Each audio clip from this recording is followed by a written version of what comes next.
Estás en Radio Inclusiva. Entiende un poco, pero ya tenemos el agrado de presentar al presidente del Consejo Argentino de Oftalmología, matrícula 77376, Pablo Luis Daponte. Bienvenido, buenas tardes, Pablo, ¿cómo estás? Muchas gracias por la invitación, celebrando el Día Mundial de la Salud Visual. Exactamente, y de eso vamos a estar charlando, así que contame por qué, cuál es el motivo del 14 de octubre, el Día Mundial de la Salud Visual. Bueno, la Organización Mundial de la Salud lo determinó, ya que hay mucha gente hoy en el mundo con ceguera prevenible y con ceguera tratable. Se calcula que hay entre 20 a 40 millones de personas, casi toda la población, por ejemplo, de Argentina, que tiene ceguera por cataratas.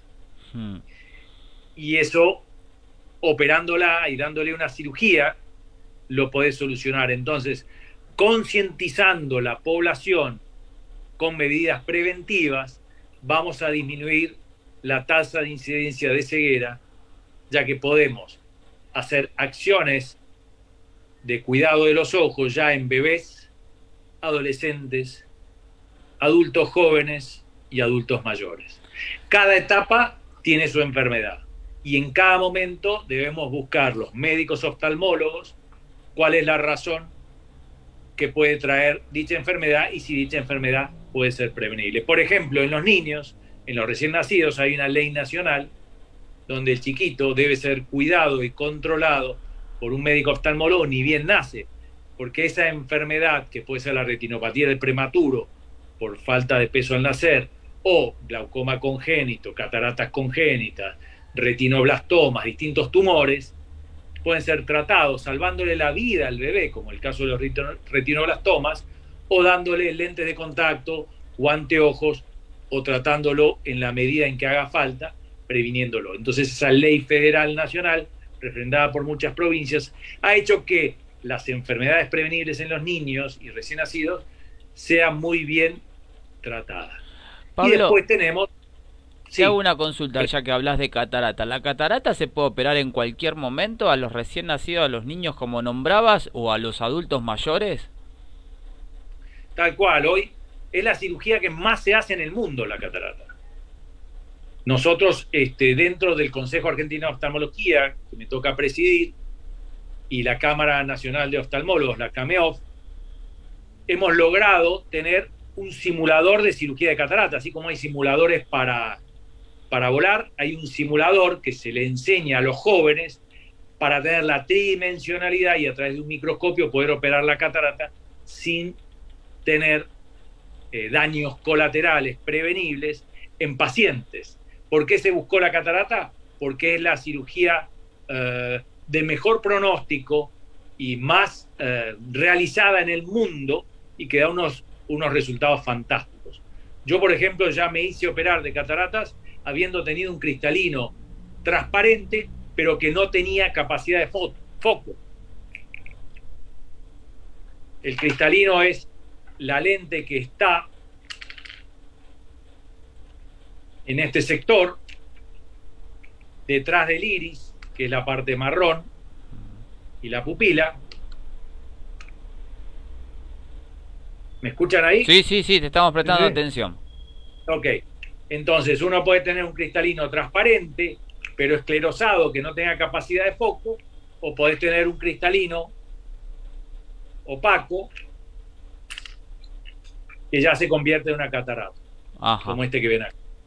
Entonces vos lo sacás parcialmente y colocás en su lugar un lente artificial que puede tener un foco único de lejos o múltiples focos que te dan visión de cerca, media y lejos, que se llaman lentes intraoculares monofocales, si es solamente de lejos, por ejemplo un lente con estas características que es liso, o lentes que tienen prismas de Fresnel como este que ven acá, que son los prismas de Fresnel, tienen más de 150 años en el desarrollo, pero estos son lentes que tienen esta característica para dar los múltiples focos y permitir a los pacientes de más de 50 años con cierta presbicia, operarse y ver de cerca, de media en la computadora y poder ver de lejos. Bien. Mejorando la calidad de vida de todos, ¿no? Por supuesto. Por supuesto. Le paso a mis compañeros que te van a ir haciendo una consulta. Mariela.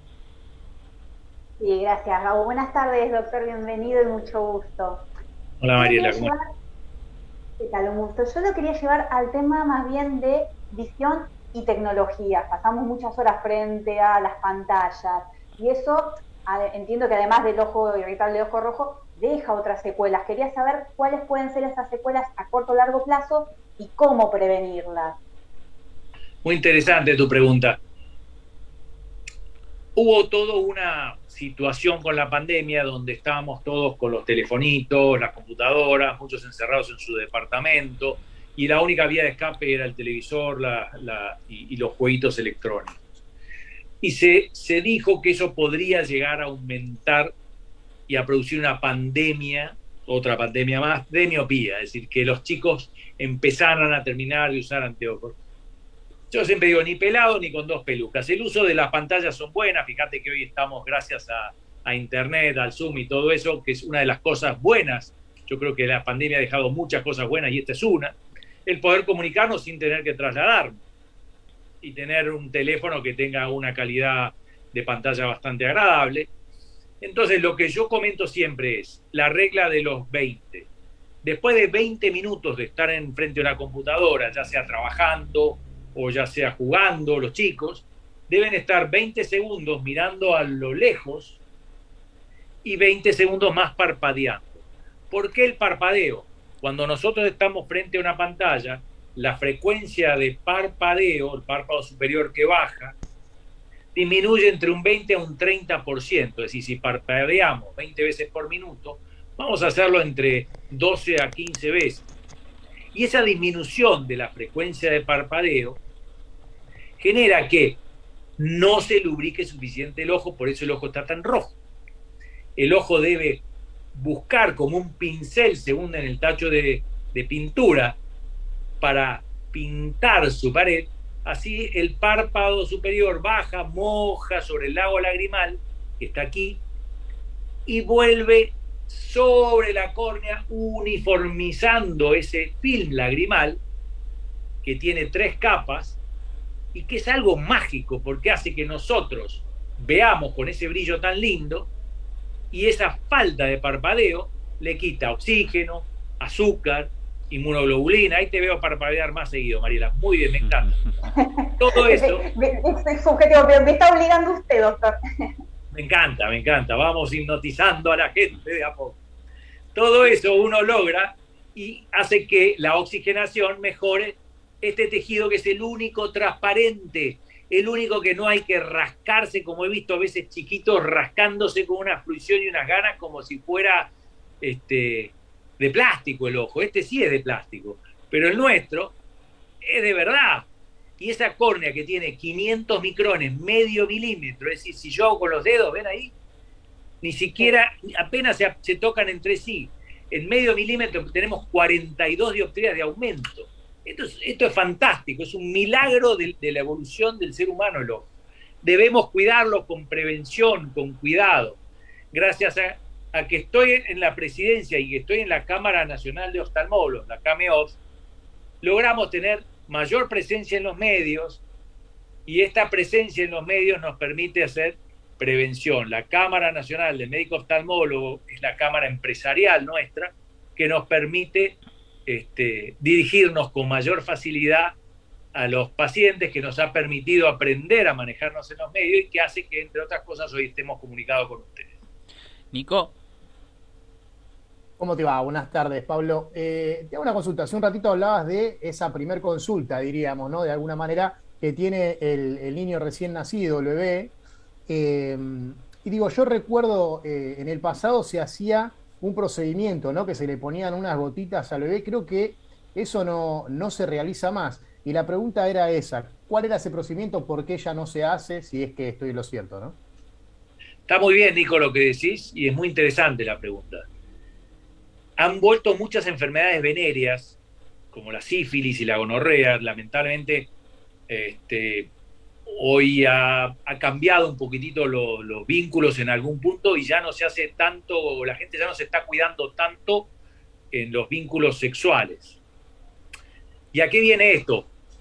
Cuando nace el bebé y sale por el canal vaginal, está en los contactos con los fluidos maternos y en ese momento puede contagiarse, por ejemplo, alguna enfermedad infectocontagiosa o alguna enfermedad venérea.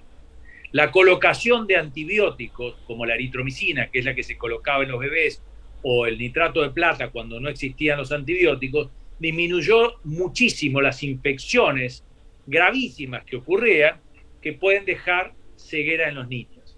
Entonces, el tratamiento con nitrato de plata, que es lo que se daba en el siglo pasado, estamos hablando de 1800 y pico, y después con el advenimiento de los antibióticos a partir de 1940, la colocación de eritromicina, una gotita en cada ojo, previno la ceguera en los niños. Eso se sigue haciendo. A pesar de que los chicos nazcan, por ejemplo, por cesárea, por protocolo se siguen colocando eritromicina. Así que por ahí la información que te dieron, quizás en algunos pacientes que han nacido por cesárea no se hizo, pero los protocolos se siguen manteniendo. Y es de buena costumbre hacerlo. Pablo, en cuanto a cuando uno está muy expuesto a las pantallas o quizás al trabajo, no solamente de pantallas, pero sino que tiene que mantener muy fija la vista. Existen gotas lubricantes. ¿Está bien? ¿Está mal ponerse una gota antes de dormir, cuando uno se levanta, durante?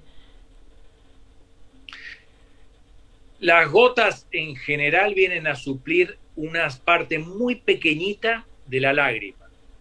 La lágrima tiene 3 compuestos grandes, que es un compuesto de grasa, que es externo, como la grasa del caldo para que no se evapore lo del medio, ¿viste? En el medio tenés agua, que es el transporte de la inmunoglobulina, el azúcar, el oxígeno, sodio, potasio y todo lo que necesitamos. Acuérdense que es muy parecida a la lágrima, a la sangre, pero no es colorada porque si no, no veríamos, no tiene glóbulos rojos. Y la más interna tiene mucina, que es como un moco, para que quede adherida mayor cantidad de tiempo y sea el vehículo por el cual el agua y los nutrientes entren a la córnea.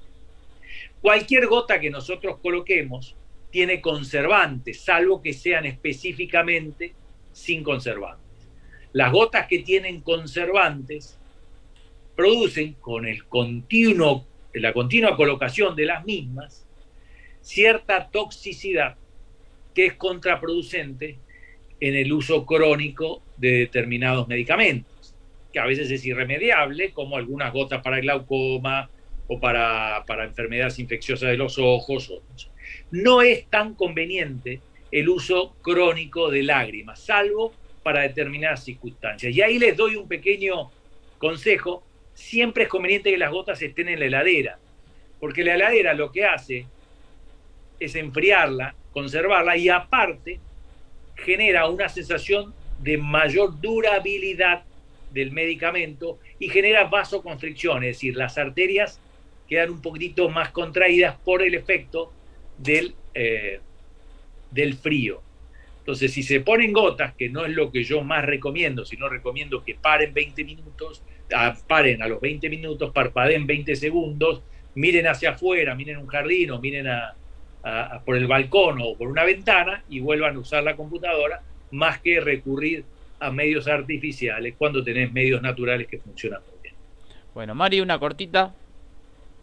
Sí, yo quería saber, doctor, puntualmente una enfermedad que se llama ojo seco. Si es mito o realidad que es una enfermedad más bien de las mujeres.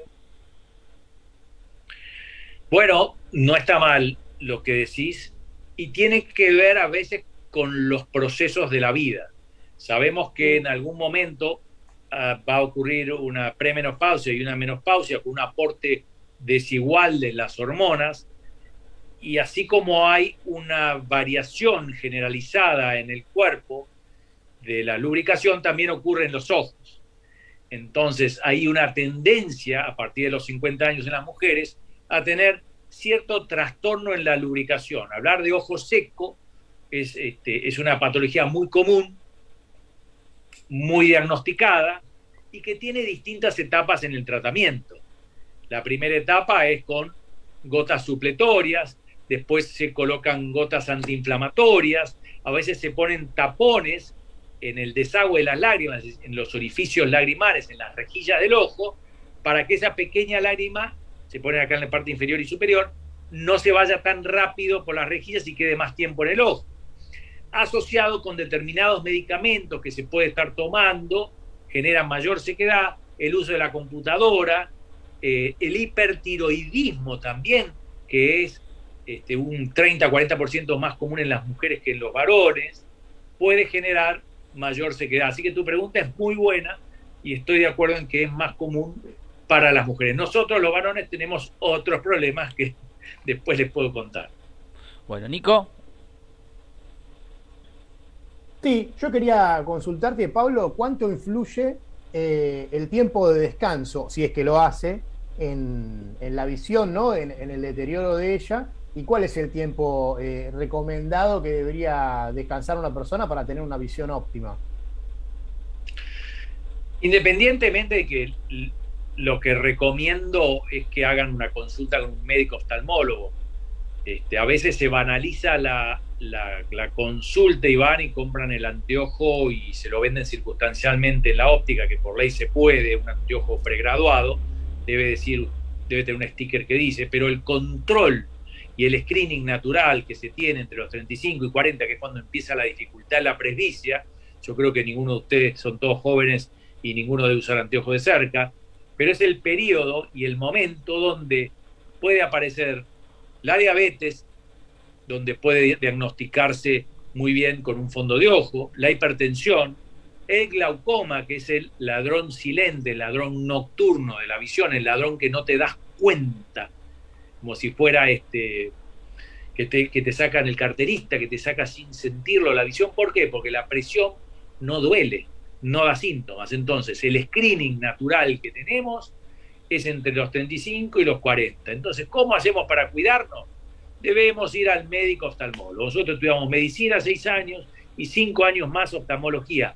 11 años para ejercer una especialidad que hoy tuvimos que armar esta Cámara Nacional de Oftalmólogos para reivindicar desde la parte empresarial, de alguna manera, nuestro estipendio, porque está bastante mal logrado a pesar de todos los esfuerzos que estamos haciendo los médicos para llevar adelante no solo la campaña, sino los consultorios y las clínicas, y la Cámara, la CAMEOF, es la que nos está apoyando. Entonces, es mucho trabajo para que después se banalice con la compra de un anteojo sin receta. La consulta debe incluir antecedentes del paciente, ya que no es lo mismo dar un anteojo a un diabético que a un no diabético. Un paciente diabético, si está con un pico alto de glucemia, retiene mayor cantidad de agua en este cristalino que vimos antes y produce cataratas momentáneas o una miopización del ojo y se da por error el anteojo. O puede tener una retinopatía diabética importante y puede ser tratada a tiempo sin quedar ciego. O puede tener presión ocular y el paciente no darse cuenta, o un tumor en la hipófisis y tener trastornos serios en la conducción en la visión. Hoy estamos buscando reformar, por ejemplo, la ley nacional, la ley federal de conducción de vehículos, donde queremos los oftalmólogos que no sea tanto la cantidad de letras que ve el paciente, sino la calidad de visión, que tenga un campo visual. ¿Ven mis manos? Bueno, ahora la dejaron de ver. No abarca la cámara todo el campo visual que corresponde. Esto es el campo visual del paciente. Y un paciente con un campo visual estrecho, tubular, es mucho más riesgoso, por más que vea un 100% de visión, que un paciente que tenga un campo visual de 180 grados de cada lado y que tenga baja visión central. Yo prefiero ese paciente para conducir que un paciente que tiene buena visión central, pero que cuando acelera en el semáforo se lleva por delante al bebé que va en el cochecito porque no lo vio que venía por el costado, o un auto que venía cruzando y cortando semáforos no lo vio porque solamente ve el semáforo adelante. Es muy interesante la oftalmología, tiene muchísimas aristas, tenemos muchas especialidades. Por ejemplo, en los niños están los oftalmopediatras, para los tumores tenemos especialistas en tumores oculares, para los trasplantes hay otros, hay más de 30 especialidades subespecialidades dentro de lo nuestro. Y eso que el ojo es chiquitito, chiquitito, mide 2,5 centímetros nada más. Pero es tan fantástico y tan lindo el milagro de la visión que si nosotros no lo cuidamos, y destaco mucho el Día Mundial de la Visión, a través de la Organización Mundial de la Salud, con prevención, después es mucho más difícil arreglarlo. La prevención hoy en medicina es lo más importante que tenemos los médicos. Es mucho más barato prevenir, no solo en medios económicos, sino en salud, que después reparar el daño generado. Y el daño a veces es irreparable. Pablo, la última, ¿secuelas del COVID hay algún estudio? Lamentablemente ahora tenemos una chiquita que vino a la clínica de 19 años, internada por COVID, 19 años le estoy hablando, sin comorbilidades, es decir, no era diabética, no era hipertensa, no era obesa, no tenía nada. Con ceguera bilateral por trombosis venosa bilateral. ¿Se acuerdan que se hablaba mucho de las trombosis y de los trastornos vasculares? Bueno, una trombosis se le taparon las arterias de los dos ojos y perdió, me cuesta decirlo, tartamudeo y todo, porque a los médicos nos cuesta hablar de ceguera, y bueno, perdió la visión con 19 añitos. Eso es un caso severísimo que les cuento. Después tenés las conjuntivitis, que son curables, el aumento del ojo seco, que es remediable con el tiempo, distintas enfermedades que van apareciendo no solo por el COVID, sino por el tratamiento que se hizo con el COVID.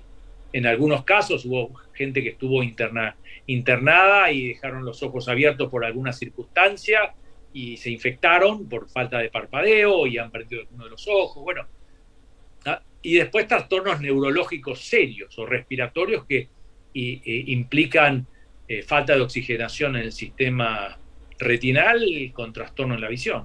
Sí, ha impactado. Acordate que el primero que diagnostica y habla de pandemia es un médico de Wuhan, ya me olvidé, sí, Wuhan, en China, oftalmólogo, que lamentablemente falleció. Nosotros, dentro del Consejo Argentino de Oftalmología, fuimos dentro de Latinoamérica y de América. Acuérdense que estaba Trump en ese momento, que era un gran negacionista de la pandemia. Los primeros que indicamos el lockdown dentro de la medicina, ya que nosotros trabajamos a 15, 20 centímetros del paciente, poniéndole cristales o tomándole la presión o revisándolo con los equipos. Fíjense, y les voy a mostrar, por ejemplo, aquí, esta es la lámpara de hendidura, este es el equipo, el paciente apoya el mentón aquí y el médico está protegido con esto, pero a 30, 40 centímetros de distancia. Entonces, esto hace que haya habido un gran contagio y nosotros hayamos tenido que cuidar muchísimo a nuestros colegas y a los pacientes, porque nosotros los podríamos contagiar.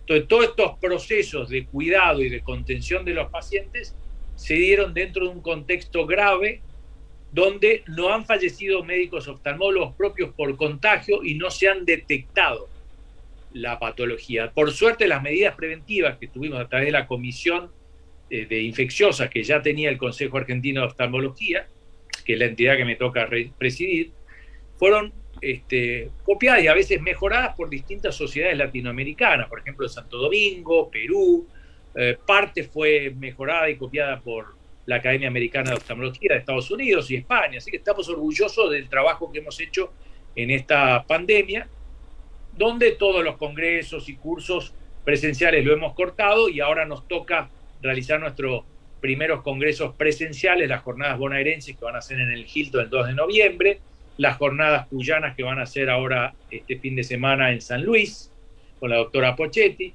y así sucesivamente en La Rioja, Misiones, Salta y la Patagonia, en Río Negro, las distintas jornadas donde nos vamos a reunir para estudiar, trabajar y prevenir. La prevención sigue siendo fundamental en toda la medicina y sobre todo en la oftalmología. Destacar el Día Mundial de la Salud Visual me parece un gran acierto por la Organización Mundial de la Salud.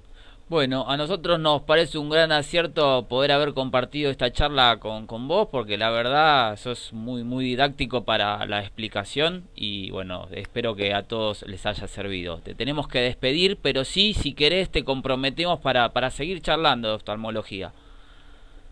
Sí, a mí me apasiona muchísimo y me encanta que podamos llegar a la población y por todos los medios posibles, ya que quizás con esta pequeña semilla de aprendizaje que tratamos de darle a todos, podamos cambiar pequeñas realidades. Con pequeñas realidades que vamos cambiando y prevención hace que tengamos un futuro mejor.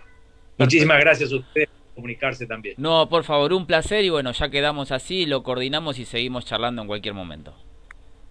Un abrazo muy grande, virtual, y cuídense muchísimo. Gracias, Mariela. Igualmente. Gracias, Nico. Gracias a todos. Bueno, Pablo Daponte, presidente del Consejo Argentino de Oftalmología, en el Día Mundial de la Visión, sancionado por la OMS.